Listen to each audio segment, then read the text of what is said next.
तर असाच आरोप आणखी एका ठिकाणी केला जातोय। प्रभाग 94 मध्ये मतदारांना पैसे वाटपाचा प्रकार उघड झालाय।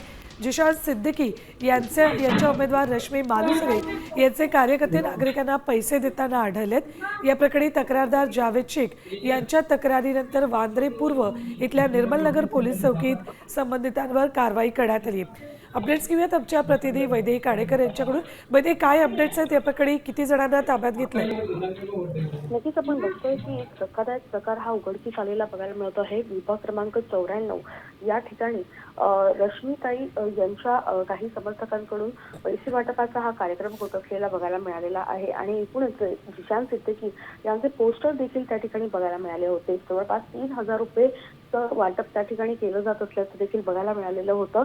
त्याच्यामुळे पैसे वाटपांचा हा कार्यक्रम सध्या ज्या पद्धतीनं होतोय त्याबद्दल एक दुःखही व्यक्त केलं जात आहे। निर्मलनगर परिसरामध्ये खरं तर ही घटना घडली आणि पोलीस सध्या या सगळ्या प्रकाराची चौकशी करताना बघायला मिळत आहेत। ठीक, धन्यवाद वैदेही संपूर्ण माहितीसाठी।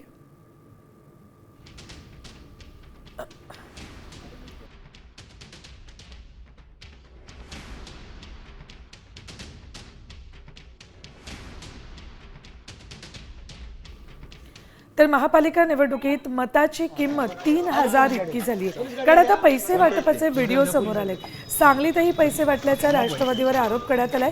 तर पिंपरी चिंचवडमध्ये पैसे वाटल्याचा आरोप करत राष्ट्रवादीच्या कार्यकर्त्याला मारहाण केली। तर लातूरमध्ये भाजप उमेदवारावर पैसे वाटपाचा आरोप करण्यात आलाय।